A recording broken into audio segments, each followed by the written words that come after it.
And I think the best place to start with mid-morning, I always do this, is like from a work perspective. Let's just assume Mm. most people are working, and we'll chat about if you're not working. And if you're not working, I'm bloody jealous. But I reckon the biggest thing is about balancing. Like nutrition's a huge one at work, and when you kind of like, particularly if you're in a role with high demands and you don't have much time to kind of eat to do those kind of techniques, then like how do you approach that is a big one. One thing that I do for a lot of my clients, like I was saying about the morning meals, I find are the most beneficial and the most important. So I often, particularly if someone's on a really busy schedule, like even tradies, for instance, Hmm. that's another big one where they're just constantly on the go. And if you go and tell your boss I'm having a break and I'm going to go and eat my chicken and rice, that ain't happening. You get fired. So Yeah. I'll often get people, I'll often get people to have a shake in the morning. So it'll be maybe like a premix one, and that'll definitely look to have some kind of whey protein in it. For females, I'll look to get a lot of vitamins and things like that in there, just in terms of a hormonal response, to try and kick that into gear early on, particularly if they've worked out in the morning. And then, yeah, for males, it'll be really high dominant protein kind of thing. Obviously, depends on the athlete, depends on the lifestyle, depends if you're more sedentary or you're doing kind of more of an active role at work. But yeah, that one's really beneficial. Or potentially, if we've already had like kind of maybe a shake in the morning, because some people will do that at like first thing, Mm. depending on their plan, then I'll look to maybe make like I've got some breakfast burritos and things like that that I like to add in there, which are easy to kind of have on the go. So something like that, which is just something that you can prep and get in quite early. And then we'll be looking to have, some form of vitamins in there, lots of protein in there. Um, and then depending on the training and the goals, obviously, like we've chatted about previously, will be interchangeable about fats and carbs and things like that. So if we're ideally looking to lose weight and things like that, I might be keeping fats on the minimum afterwards, and I might be trying to get that carbohydrate uptake straight afterwards. So So this, sorry, so you're talking the pre workout thing or post? now, so this would be post. So they would have had, depending on the goals, for an ideal life, you would have had you kind of like whether or not you're fasting before training. So we chatted about the reasons for fasting before training. Hmm. So you might not have had a meal, or you might have had a meal beforehand. But if you have had a meal, it wouldn't be a big one, that's for sure. And then if you've then finished your workout, and then you might have had, we talked about having a meal directly like 30 minutes afterwards, and then at brunch time before lunchtime, you would have another meal. So there's no way that for my clients I would leaving them from breakfast, particularly if we're wanting to get to work by 8:30, and you've had your meal after training at 7:30 or 7:45 or 8 o'clock.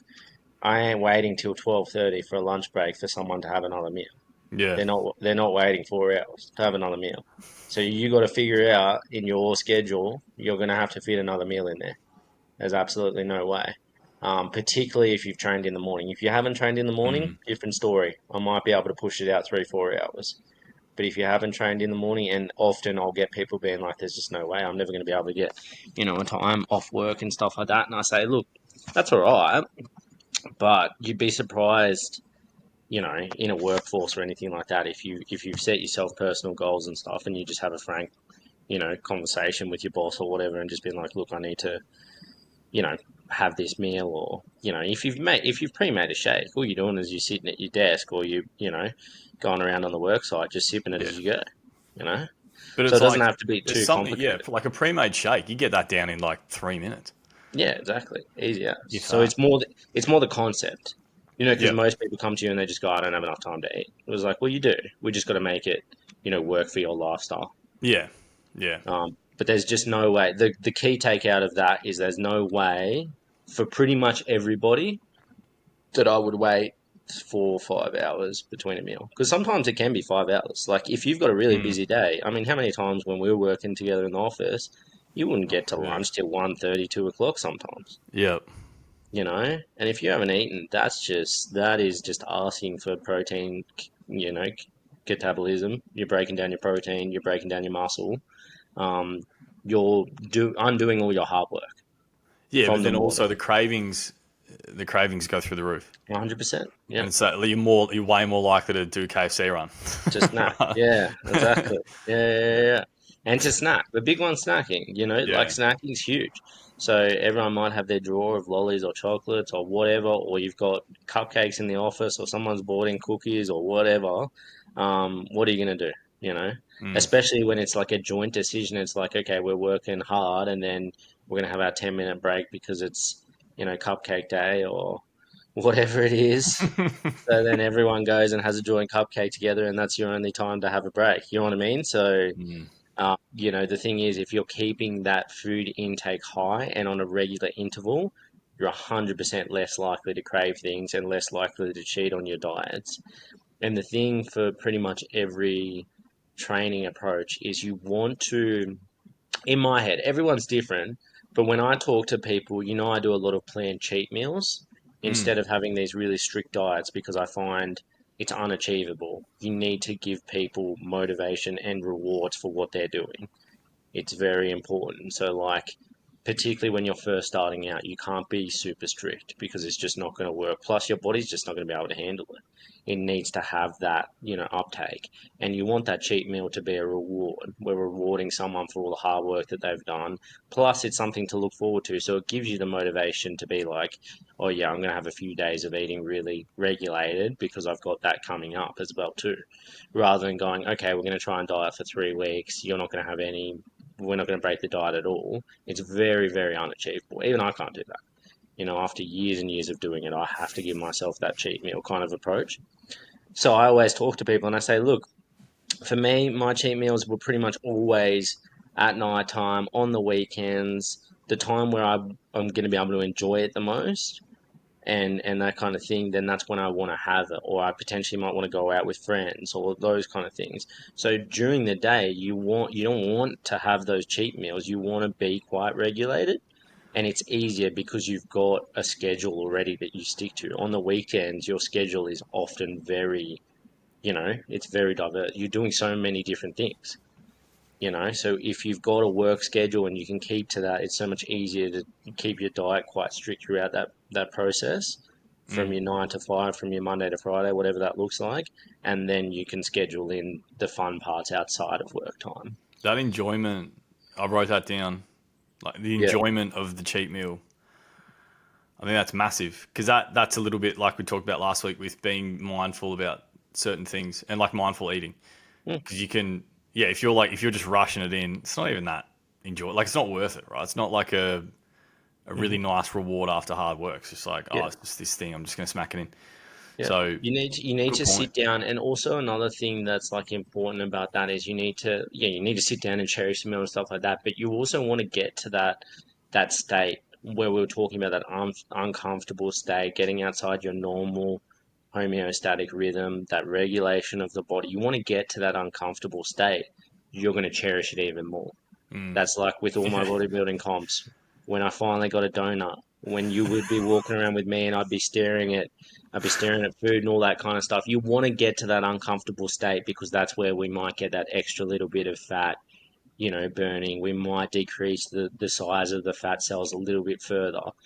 All those kind of things we're going to get to that fasted state. So it's not an immediate fasted state. It's a Mm. prolonged fasted state, which is a healthier way of losing fat. You know what I mean? So we Yeah. want to get to that position. We want to teach people what that feels like. And then once they get the reward, it's so much more enjoyable because you've reached that state and more likely than not, you've achieved what you wanted to achieve, by getting to that state. Whereas if we're just chucking things in at a random stage, you're not getting to that state and you're not learning the principles behind what we need to achieve fat loss goals, what we need to achieve muscle gain goals, whatever that may be. What we need to achieve to get your athletic mindset in a position that it needs to be in, ready for competition. So whatever it might be, you have to push to that position before you're rewarding yourself because otherwise it's going to be much harder to get the goals that we want. Well, you end up with that snapback. like the yo-yo dieting, Yeah, because it's that real short-term, hard and fast kind of stuff that is not. You can't do that over a long period of time at not all, or even a sustainable. medium term. I saw like, we love seeing our online gurus and stuff like that, and I Love guess I it. guess maybe one day it'll be this will this will be some people chatting about us. But the thing is, I saw the other day uh, it was a promo ad, and it was just like there's no way of like sustaining like fat loss. Like it's just short, sharp. We'll get you to lose 9, 10 kilos within 12 weeks, and this is how we've achieved it, and there's no other way to do it. And I'm not going to name names, but it was obviously a high profile coach. And I was just like, what is going on? You know what I mean? It's the same thing again. And it's just like, yeah, you've got all these, particularly for this one, it was males just getting super ripped and they look great. But like that, losing that amount of weight in a shorter like in a 12-week span is not ideal perspective. And then what happens with the rebounds afterwards? You Yeah, know what I mean? How much muscle did you lose during that process? And also, what is going to happen afterwards to the body and things like that? So even some of the craziest diets I did, I never lost 10 kilos in, 3 weeks. I mean, 3 months or whatever, or 12 weeks or whatever they were saying was kind of thing. Like in a rapid approach with only one way to do it. You know what I mean? the So the you want most the most extreme the most extreme long term weight loss I had in a PT client was 10 kilos in 12 weeks, yeah, which and was like, like a good, manageable, safe amount per yeah, week. yeah, Right? That's too much. 19 yeah, and 12. That's silly.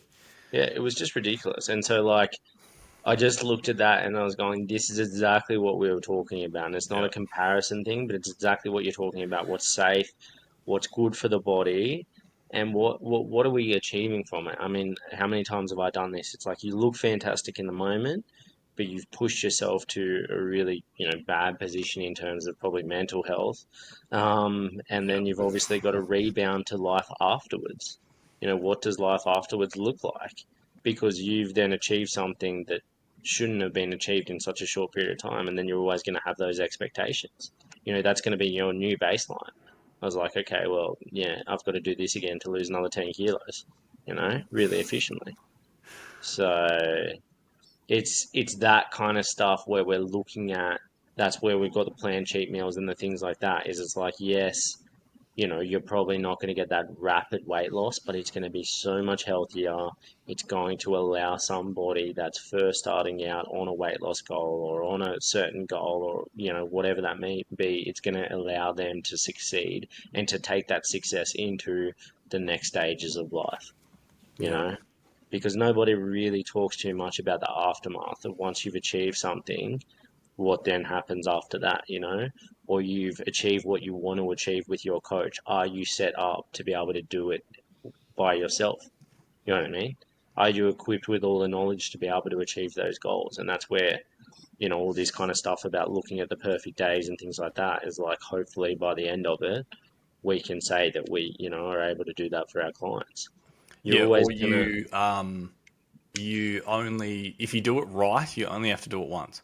yeah, yeah, Otherwise, it's like, yeah, you can start this radical program, but it's like yeah, this is the first of probably 4 or 5, 6+ times that you're going to have to go through this. You really want to do hmm that? Or do you want to just yeah, do it once and do it properly? yeah. Yes, it'll And take then a little bit longer, but I'd rather just do it once. And then you're like, well, I am equipped with the healthiest lifestyle moving forward. I'm not just going to do radical programs from time to time whenever I want to get in shape. Yeah. It's like I've got a healthy lifestyle, I've got a healthy balance, and I'm going to be in shape, moving towards goals on a constant basis, not just on a, 4 weeks, every 6 months, every 12 It's months, just so whatever much that. safer. Yeah, crazy. So yeah, I can't stress enough on the brunch idea. Let's call it brunch. It's All right. brunch. All right. Brunch is I an like essential. that. Brunch is an essential. If anyone knows me, there's absolutely no way that I would go from breakfast to lunch without a meal. God, no. Doesn't matter where I am. You'd be like the Hulk if you tried to skip that. Yeah, exactly. I'd be going green and tearing down walls. Um, so essentially, from a nutrition point of view, then that's important. Now, obviously, yeah, we're gonna take a back seat from the workouts and the programming and stuff like that because majority of people would be working. So that's not really going to look from a perspective of your training, strengthening, whatever that may be. But we'll obviously get into some scenarios where I guess people aren't at work because you could have, an ideal lifestyle, maybe on the weekends, for instance, where you're not working Mm. and, people are interested in that kind of stuff. But I guess I'd be interested to look at probably your thoughts on what, yeah, I guess we're looking at from an approach of like when you're at work, like what would you say in terms of, I guess, a mindfulness approach, whatever that may be, when stress levels are high, when you're trying to juggle multiple things, when you're trying to juggle, I guess, being on a new plan, work stresses, family stresses, life stresses, because I know you've got some good stuff when it comes to that, definitely. So like a work thing. Probably the best tip that I've ever heard of and given to people, which landed really well. I ran a workshop with some execs at one point, and they loved this tip. Was instead of blocking your day out in, this is obviously if you work in an office or whatever, so it's a little bit different for tradies and stuff. But Mm, for those of us that have calendars on the computer that we basically dictate our lives, block out 15-minute sections rather than the full hour. mm, So throughout the day, it's automatically just in 1 hour chunks, which is mm, fine. But if you're feeling overwhelmed with various different things, block it out into 15-minute chunks because you'll find free chunks of time. mm, So, and if there's something like I need to have a shake at 10 a.m., put it in your calendar in a 15-minute slot. mm. It's Yeah. like that's a non-negotiable. It's in there. It's booked in. If a Mm. meeting or something comes through, like you get obviously you're going to have to just be flexible with that. But Yeah, most of the side by time, you side. should be able to find yourself a couple of minutes in there, block it out, actually book it into the calendar was number one thing because it's like Yeah. once it's in there, you're actually gonna oh shit, I got to do that thing. It's Hmm. very easy to just kind of forget about if you're flat chat, especially in stress as well. Yeah. The second thing is if you are going to be trying to have, and like shakes are good because they're fast digesting, Hmm. but if you are stressed, you're and if you're that stressed, then your digestion's not going to be working super well anyway. Yeah. So like you got way too much stress hormone flowing through your body. Hmm. You're going to actually feel probably not hungry, number one. And number two, if you do try and eat something, it's going to probably make you feel a bit nauseous as well. Hmm. Hmm. There's a bunch of it's diaphragmatic breathing. So Hmm. Hmm. for those who don't know, it's like they're called belly breaths, but essentially you're breathing quite deep, imagining sort of pushing down into your stomach as you breathe, and your stomach kind of pushes out. Essentially, it'll slow the system down a little bit, and it'll turn your digestion back on. Yeah. A 30 seconds to a minute of that before you're actually ingesting food. This is just general for anyone who's stressed, not necessarily the morning. 30 seconds to a minute, do even more if you feel like you need to, will slow your system down and allow you to digest things properly and more comfortably so that afterwards it's not, sitting, that feeling of like when you're stressed and you just quickly smack some food and it's like, oh, I'm not feeling great after that. Hmm. That would be, that'd be number two. As for any other sort of, and like obviously, like things like belly breathing is not a, you don't have to sit there cross-legged and close your eyes and do all that sort of shit. Like you can do it at your desk. You can do it sort of subtly and hidden. Mm. But that would make probably the main difference to a lot of people. And you don't have to do it just before eating either. Like if you realize that you're getting a bit stressed throughout the day, just 2 minutes of Yeah. that, 1 minute Yeah. even, a couple of breaths is going to be better than nothing. So just take the edge Mm. off. Yeah, I That'd be love my that. top two for that. Yeah. Yeah, that's really good. No, really, really good. I mean, I always found as well too, when we had our big days, like just the quick little debriefs as well too. Like how Yep. good were they? Yeah. Like just having that, like some people might not potentially have someone that they can confide with, like just quickly at work and stuff like that. But if you've got someone that you can just kind of bounce off, even if you're not talking work related, but just like kind of get your mind off things for a little bit, will definitely reduce that, stress output. and allow you to kind of like just, take a couple of minutes away, and then your work production is going to increase significantly if you can kind of like, just have those little things where you're going to, just take that couple minutes out to kind of go, shift your focus away from the chaos of work or life or whatever. Mm. Get those essential things done, like the shake in quickly, and those different techniques that you were talking about. But yeah, just the amount of times how many difficult conversations or how many Oh meetings yeah, have but we they come from? the the psychological benefit of being able being able to do that with someone Mm, was unreal. But I think I'll add a third point. Get away from your desk if you are at a yeah, desk. yeah, Just even if it's just like into a meeting room or like somewhere away from your desk to yeah. just separate. And then just a little hot tip on the desk as well. If things are feeling a little bit stressful or overwhelming for that period of time, clean clean and tidy up your desk space. Mm, It's like like if you had a really crap day, having a shower at the end of the day is like just one of the best things ever. You just kind of mm, wash the shit off from the day, and it's like, all right, cool. Let's start fresh in the morning. We'll go again. mm, It's like a metaphorical shower for your desk. The desk ends up being messy, dusty as people don't actually realize how dirty the desks get as well. Clean and tidy it up. It'll give you just a bit of a freshen up, and you'll feel there's like that little spark of like, all right, cool, we're good to go again. There's there's so there's so many benefits in doing something as small as that. I had a mm. colleague for a little while who we shared one of those big long desks, and their area was always just chaos, Yeah. mess, Mm, just unreal. And I'd clean mine and tidy it probably once a fortnight conservatively, I'd say. But like had it all neatly stacked, and you probably remember from when we were doing. But every time I come in and see the mess, and they'd be like, "Oh, everything's just," and I was like, "Yeah, look at like it's mm. no wonder You're your starting. desk looks like the way that you're coping with things is not Mm-hmm, good. mm-hmm. Let's get a bit of control over that. It's a small thing, but it really helps. Yeah, Well, you're starting off in a frantic state. yeah, You're starting off the day, and we've talking about how important it is to start the day in a good way. You rock up, and the first thing you see is chaos. yeah. Chaos and mess It and just flows through, filth. you know. It's like, And yeah, I used to be so like messy when I was younger, which I think most people were. But like these days, the first thing I do, like I'll be in a massive rush, and I'm just like, I gotta clean. yeah, I gotta clean. I'm not coming home to this, or I'm not coming in and out of the office, where my setup is just shambles. It's just not yeah. gonna happen. And I know it's just gonna flow on to later in the day when I'm more fatigued and I don't have the energy and stuff like that. I'm like, you got to get it done, and it just like it increases that productivity. Yeah, You but it know? stacks. Yeah, It's the stacking of the negative stuff that then becomes overwhelming because there's a huge yeah, pile of it. yeah, So it's stopping that from happening, yeah. And which then is it which is stops you worth the from extra time. yeah, it stops you from doing the things that we need to do that are so important in life because that is always overhanging. Like, oh, the place is always dirty.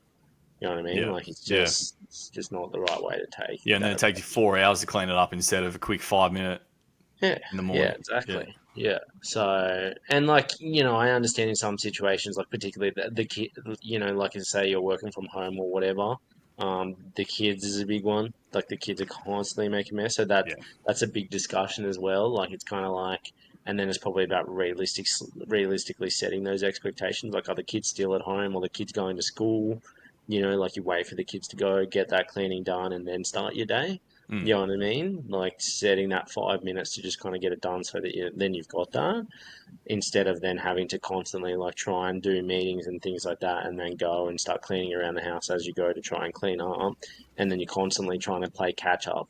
Then the kids get back Yeah. home and then it just keeps going. You know what I mean? It's just a constant cycle. Um, Or if you're like some of the friends that we have with young kids, and they basically like just finish cleaning, and then the kids just trash everything again anyway. yeah, Someone will yeah. spew on the floor or spill something, and it's like, Yeah. And that's so where yeah, probably, yeah, like more lenient as well too. Like we know with parents that it's going to be more unpredictable, right? yeah, So it's about setting those like strategies to be like, okay, like we understand what's going on. Like you got some young toddlers or whatever, it's going to be constantly messy. Like how do we regulate that so you're in a better mindset? Like if that's going to constantly be happening, Well, it's until all, they get everything, but like I feel we probably don't need to caveat it anymore. But everything that we talk about, there's context, obviously. Like it's all 100%, context dependent. So if 100%. you're a parent, you're listening to this, like these guys don't have kids, they don't understand. Yeah, Yeah, no, we don't. That's fine. but we have, We trust that you'll be able to alter it to what you yeah. need to. This is just a guide. Or have a phone call with us. Have a phone call with us, and Yeah, yeah. we'd love to get more input on it as well too, because yeah, it's awesome. Like I definitely these days, as I've gotten older, I admire it hugely. Anyone that has kids, like first and foremost, I'll say that.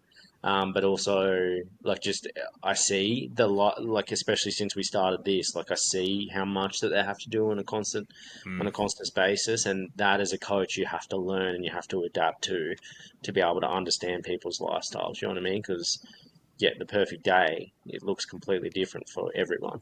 yeah.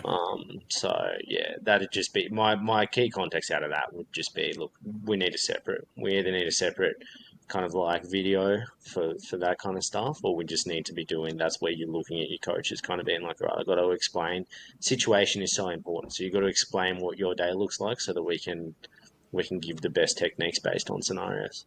I would love to have a parent who was brave to come on here and we do basically like a live run through. I got a few parents that I know that are in the group that Hit them up. I'll be sending some messages after this to get them in. Yeah.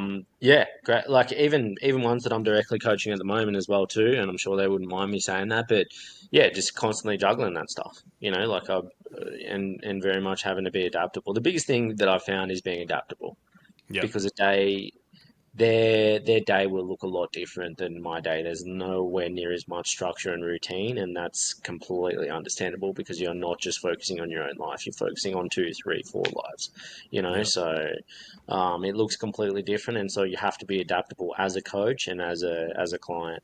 And you have to be, the contact is really important. Communication, if the communication's there, then you can work through anything, Yeah.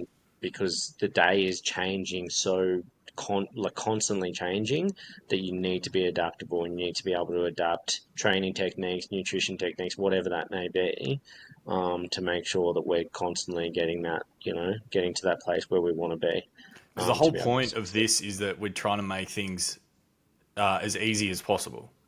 Yeah, So like if the shit hits the fan for a parent, like chuck us a DM, yeah, send us a message. yeah, This has oh, happened. What should I do instead? yeah, Here's an idea, right? Like yeah. that's kind of the point. All my clients have direct access to me, and they know they'll just give me a phone call and it'll just be there, and I'll get back as soon as I can. If I'm with clients, I'll get back as soon as I finish. But it's just as simple as that, and we have a quick chat, we get past it, and Yeah. we move on, and that's how the goals keep going. They keep Yeah. moving. So we'll definitely try and get someone in here to explain that, so it's not just us, saying it. Like we can explain what that looks like, and potentially, one of the clients that's already been through it for a couple of weeks or months and stuff like that, it'd be good to explain that. But yeah, very important to understand that, because we've got the people that are at work, but we may have, mums that are doing the full time mum thing as well too, that want to look at what's going to happen, because they might have more time as soon as the kids go to school, and that's where they Mm. might be looking to tick off all these things that we've been talking about. And that's also another, that's something that we'll go over, I reckon, in another time. But yeah, definitely. There's one thing I wanted to bring up today specifically Yeah, was during the week it really started annoying me. It annoyed me to the point where I started a notes list on my phone mm, because every time I jumped on socials, there was and I was just on some sort of algorithm. mm, Every single video was offering advice. And it was mm, exactly a situation like this, right? Where it was normally two people having a chat on some sort of podcast or something. And it was constant barrage of you should do this, you shouldn't do this, mm, do this instead. So I've opened this. I've opened this list up to start jotting this stuff down because some of it is ridiculous. Mm, I wanted to just kind of run this through a bit of a back and forth with you as well because mm, I I find it hard enough to I suppose feel settled in anything that I'm doing now mm, regarding food and diet and sleep and exercise and all the rest mm, because there'll be no doubt a video where someone will say don't drink coffee, it's really bad for you, and then 3 videos later someone's like coffee's one of the healthiest things that you can. mm, mm. So there's I love so this much already. Yeah, I love this. contradictory information out there, it is Mm, hurting my brain. So yep. I went to put this list together Mm, because the guy that I mentioned to you earlier before we started recording uh, had a video where he refused to eat steak that was cooked in vegetable oil. yep. I don't know who fucking cooks steak in vegetable oil. That must be an American thing, but No idea. refused. He's like, nah, Yep. won't do it. I want butter instead. I was like, okay, fine. I've But had a few then chats about this. there's Yeah. another video that I watched this morning where he said he will break a fast by having a glass of red wine. Like, holy crap, man. So anyway, Yeah. that's full blown like woo woo zero evidence kind of stuff. Yep. All I want is for what we talk through to be based on evidence and the science behind all of these things. Yep. So if someone's coming out online saying don't drink coffee because it's bad for you, then show me. I want to Exactly. see half a dozen peer-reviewed scientific articles that are not funded by anyone who has an agenda against the caffeine industry that we can then go, all right, cool, fair enough. But Yep. it's just these, oh man, this stuff online. It's just killing me at Oh, the moment. and it's I love that you mention it because it's so critical because everyone has social media, and the problem is that, and I guess even when I chat to people about what we're doing as well too, they're like, "Oh man, there's so much of that out there as well too," and I was like, "Yeah, but there's none like so much of it is not what it should be." You know, you've got these 10, 15 second, 20-second reels, and it's just like, oh yeah, this guy said this. I was like, I have to take that, I have to take that and do that. And I was like, no, we're doing, you know, movie length recordings to explain this and nut it out in detail. And the biggest thing now, and what I realized is, and like I'm watching this stuff and I go, how many times do we go, look at this guy, what is this guy on about? But someone that doesn't isn't in our field, doesn't Mm. have our experience, they'd be like, oh, I saw this guy say this, or this guy's got heaps of clients, or he's got 250,000 followers, or whatever that is. I have to do what he says. No, you do not. And Yeah. the thing is, you need to learn like why we're doing things and in the scenarios that we're doing it. Otherwise, that's what it becomes. It just becomes an information overload, and then nobody's getting anywhere because there's so much information out there. And if you're just taking information from here, information from there, information from there, it's never going to work. Never, never going to work. So the way that I see it is when I watch those videos, I go, no, no, no, no, and then I go, yes. And I do have a few pages that I follow, and they're the only guys that and the guys that I follow, like they are world renowned people with the similar backgrounds to us. Most of them have research medical based backgrounds, and they know what they're talking about and they explain it, and that's what is going to be our service. But in all my years of doing the research and stuff like that, I have three or four that I look at that I go, yes. And the biggest thing is these guys don't directly coach. They Yeah. might have a few clients, and they're obviously their clients are probably, some of them their clients are Joe Rogan. Their clients are big boys, you know what I mean, and they just will directly treat them. But that's it. Then the rest of it is just content based. So what we're doing is we're summarizing all the content and then adding that coaching approach to go, okay, you can come to me with all the information in the world, and I'll go no, no, no, yes, no. You know what I mean? Yeah.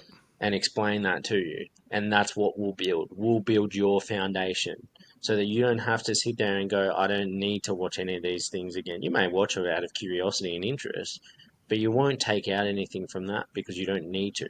And you should never do that. You know, you need a personalized service. I can't stress that enough.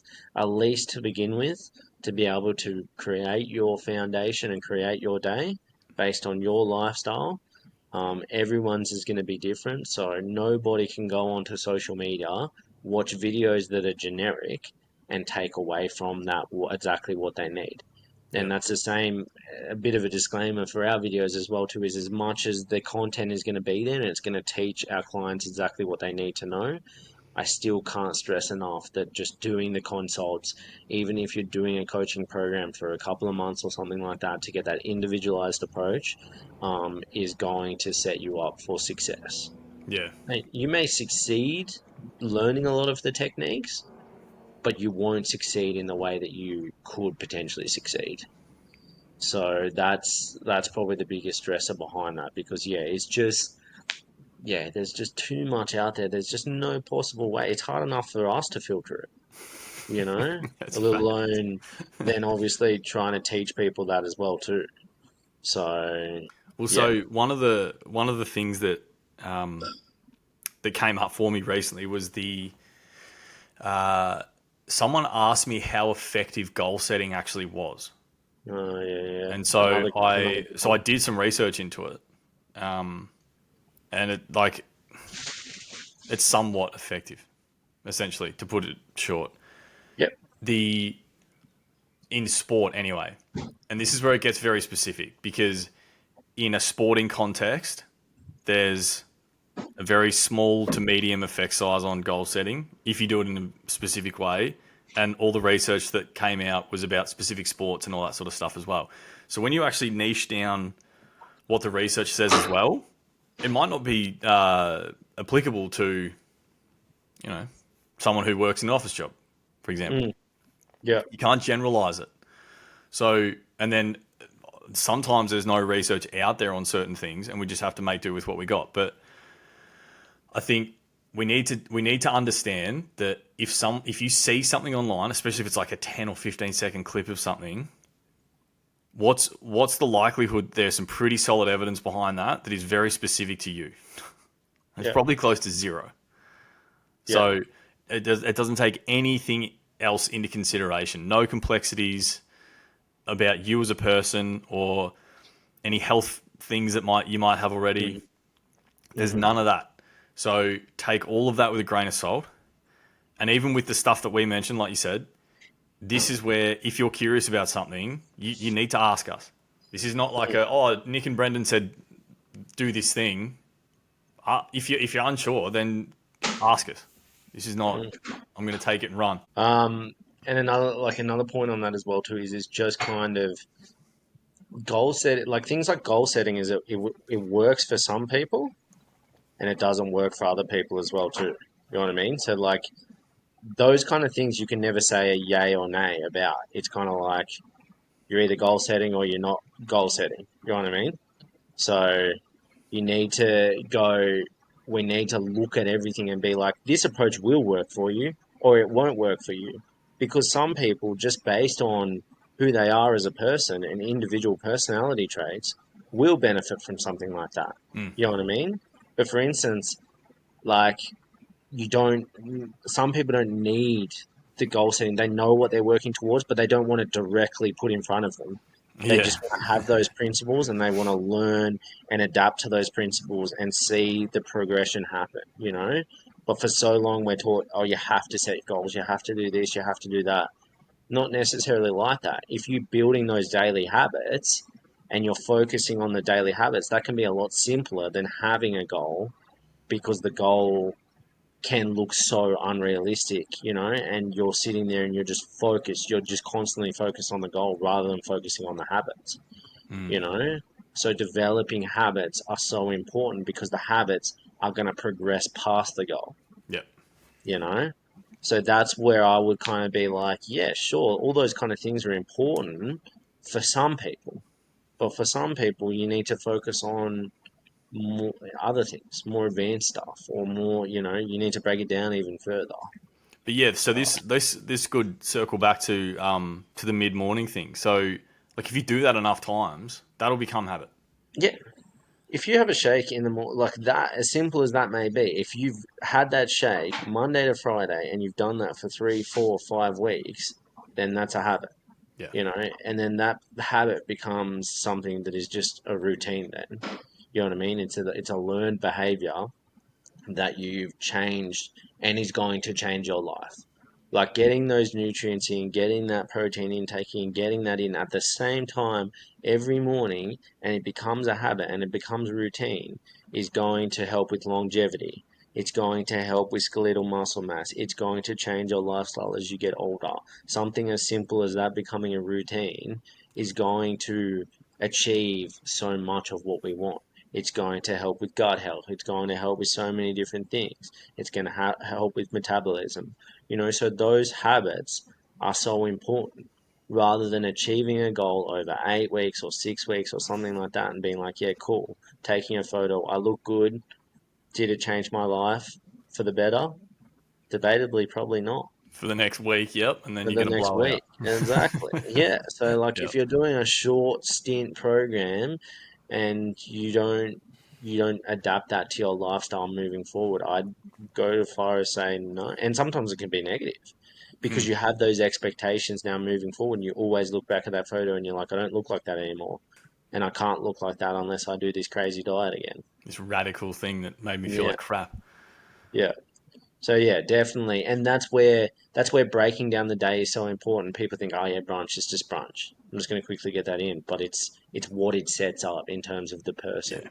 It's who it helps you become, which is so important. And it's not we're not asking like it's not asking for much. It's a very simple thing, a couple of little things which are going to set you up perfectly.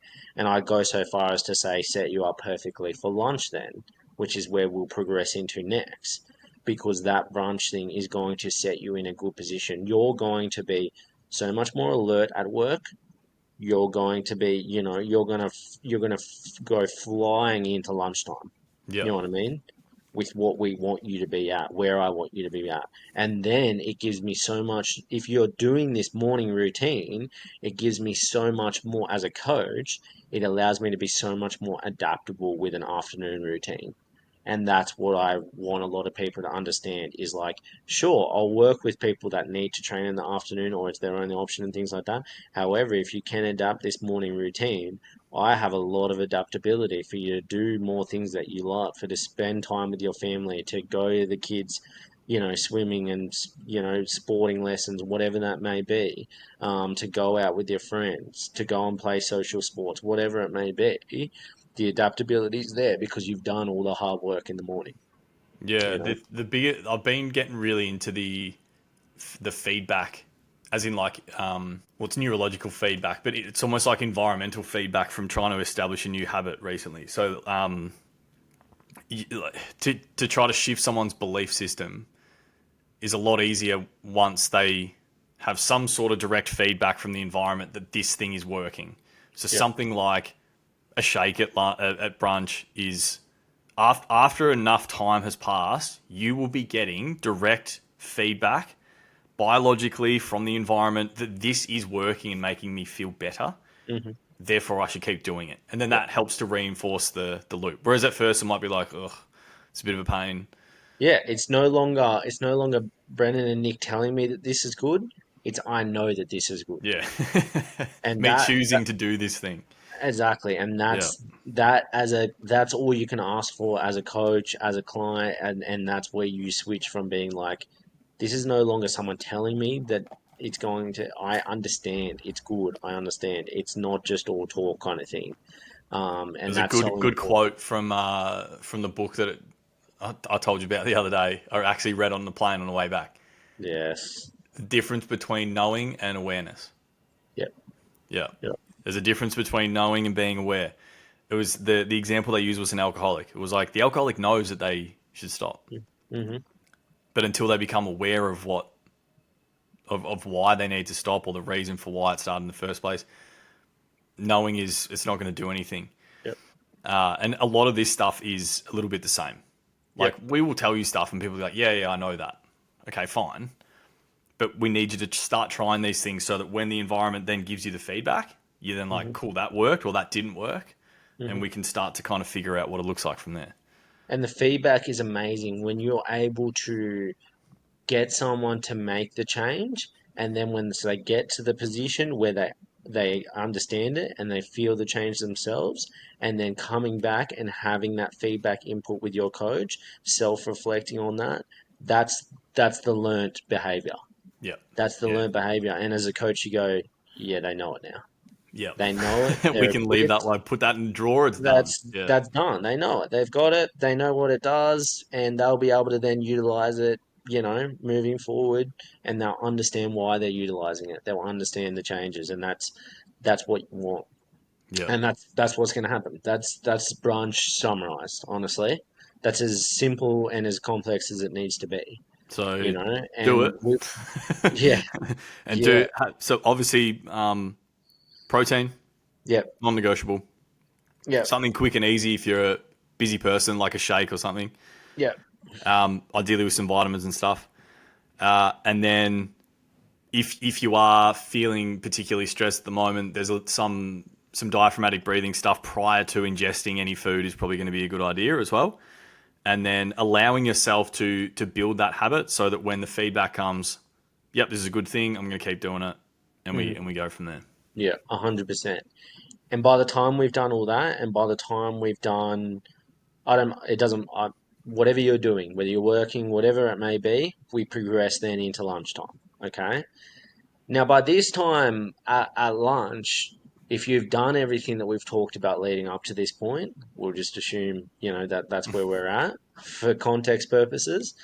If we haven't, then obviously that's a chat with the coach. But at the same time, if we've done it all, we're in a fairly full state. We've had good output. We've ticked off a lot of goals. And then we're looking at a lunch routine, which, for most people, I'd say 30, 45 minutes, an hour or something like that. We'll probably chat through scenarios where people won't have that much time as well too, because I don't have that much time for lunch these days. But we'll chat through probably what I would say would be a generalized 30, 45 minutes, hour approach to lunch. Now, if we've had brunch, and if we've had brunch at 10:30 or 11ish, I'd actually probably have lunch towards the end of your lunch break, right? Because I want to minimize the time periods between each meal cycle, and I want it to be relatively consistent for most of my clients. So, 7:30, 10:30, we're looking at around about 1:30. You know what I mean? So that may be for some people taking a later lunch break, Mm. you know? That may be that they might do something for lunch, they might catch up with people, they might go and read, they might do something like that, and then towards the end of that lunch break, then they'll eat, whatever that may look like. But I'm looking at the time frames that we're kind of eating. Sometimes, no, we'll chuck this in there. Sometimes I've got athletes that are looking to build muscle, to build weight and stuff like that.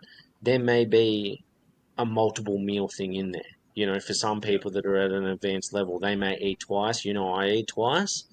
So like I may eat at the start of lunch, then I may do something. For often, I'll be doing admin stuff, and then I may eat something after lunch. And I know people think that's crazy, and they'll be like, "How do you eat that much?" But eventually, you get to the point where that's very much achievable, and that's something that you can do. And when you do that, you then can push the time frame of afternoon tea and stuff back, so you can have a big afternoon period, and then look to eat, maybe 4:30, 5 o'clock kind of thing.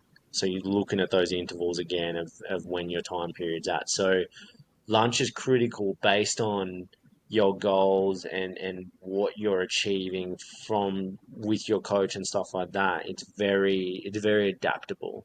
It's very adaptable lunch. And so yeah, one meal, two meals, when you're going to have the meal. Another big one as well, which has been floated as a lot, people exercise a lot during lunch. So that's Yeah. another one. A lot of people exercise at lunchtime because they got a crazy morning schedule with family, they got a crazy afternoon schedule, and they get an hour break and they exercise. And I love it. I think it's fantastic. I would still keep the morning routine pretty similar. The food intake would be minimized, obviously, by not having that exercise in the morning, but you would be looking to obviously making sure that you've gotten that brunch meal in, and if Mm. you're exercising straight in there, are you having a quick bite to eat before you go, or are you looking to train in a fasted state again? A lot of people do cardio. A lot of people do walks, runs. They might go to the gym at lunch break. All those things very much I love. I think it's great. And some people might even train in the morning and then do some cardio at lunchtime. And if you've done that, you've ticked off all your exercise goals by Yeah. lunchtime. So very, very adaptable. I want people to understand lunch is very adaptable, and it's really important to get it right as well too, because if you get that right, then you pretty much ticked off every single thing that we want you to tick off prior to the afternoon, which then allows you to then have your kickback moments in the afternoon, to have your leisurely approach in the afternoon. So Just one thing on the brunch and lunch as you're talking through that. yeah, Uh, Caffeine. caffeine, yeah, So, like, because yeah, obviously it can act as a appetite suppressant. So, mhm, mhm, uh, if if you're not hungry after you have a coffee, there's a reason for that. So you'd have to be careful with the timing of coffees as well. yeah, Um, and I talked about the half life in one of the videos. It's on YouTube if you want mhm, to watch it. But it's the afternoon crash and all that sort of stuff. All that needs to be taken into consideration too. But if you're yeah, trying to like set up this new routine with certain timings of when you're having food and things like that, we might have to just have a look at coffee and when yeah, that's being ingested as well, because that yeah. can alter things. Definitely. And I'd say my biggest response to that as well too is food. Food once again. That's going to be our counterforce to the caffeine, to the suppressant, to the everything like that. You know what I mean? So your body is going to go, maybe I'm not feeling this food, and we'll go, no, you need the food. You know what I mean? Like you need it. Get uncomfortable. We're Yeah. eating. Like that would be my counterforce for that, because yeah, sure. But I don't. Yeah, I know. We can have chats about the caffeine intake again, but I guess if someone's looking to have second, third coffees like throughout the day and stuff like that, then that's another chat. Like I wouldn't want my clients to be having that many. Sometimes two's okay, but I'd be wanting the caffeine intake to be done, prior to lunchtime. You Yeah. know. Yeah. So 100%, I wouldn't be having these Arvo coffees, these nighttime coffees.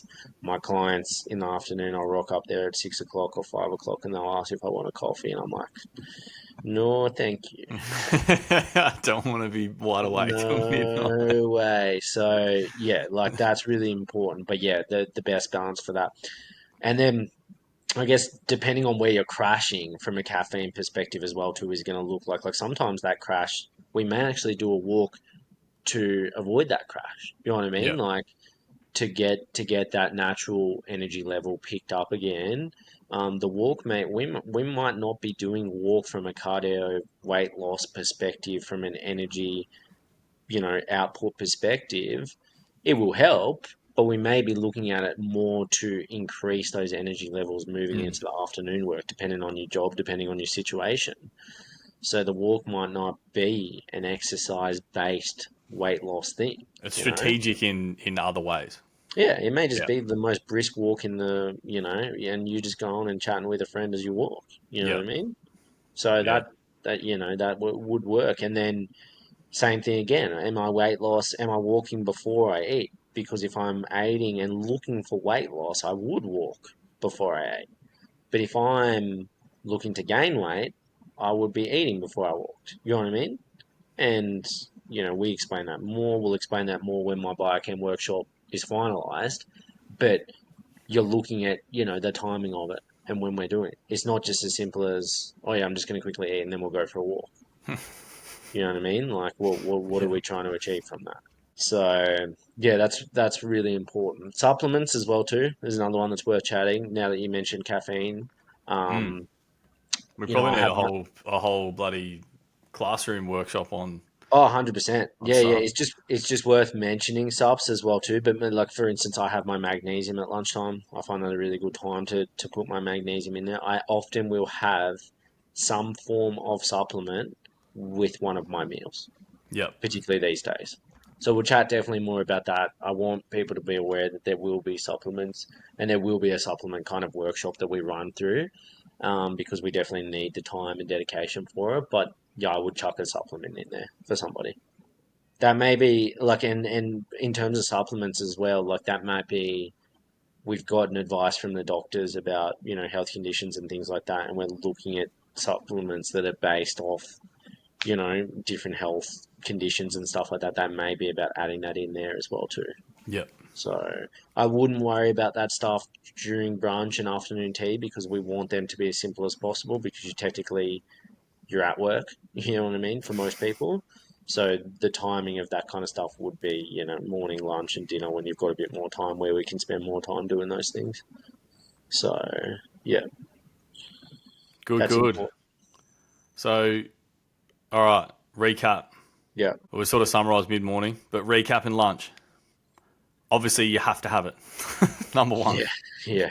We don't Biggest know thing. skipping lunch. We don't want that shit. You'll feel like Yeah, crap. Um, we need to be aware of caffeine intake prior to lunch because that will affect your appetite.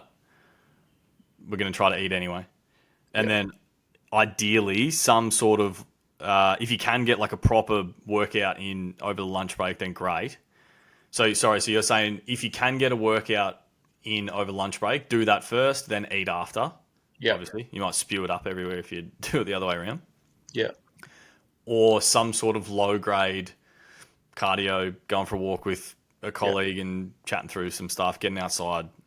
And if we're not working out, like some people, one workout a day is efficient, or some people might go and walk their dogs in the afternoon, whatever that may be. If we're looking to do a cardio thing in the afternoon, if we're not working out, reading, those kind of things, fantastic. I mean, I don't read, I should read. I've been meaning to get back into reading, but things like that where you're taking your brain away from the chaos of work, let's just assume that it's a stressful situation, things like that are fantastic. So if people are asking, I've had my lunch, I've still got 45 minutes left, reading, debriefing with colleagues, as long as it's potentially not all about work, you know what I mean? Like taking that step away from work is crucial. Yeah.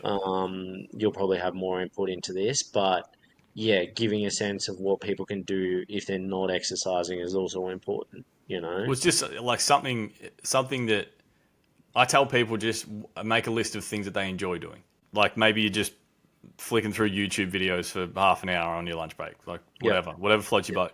yeah. Um, but definitely don't try and like catch up on extra work stuff. It's not worth it. No, So speaking from experience. yeah. So no, that's good. All right, so Yeah, we're covered up to after lunch. So yeah, next, let's go next. What are we up to? Part two, part three will be early yeah. arvo.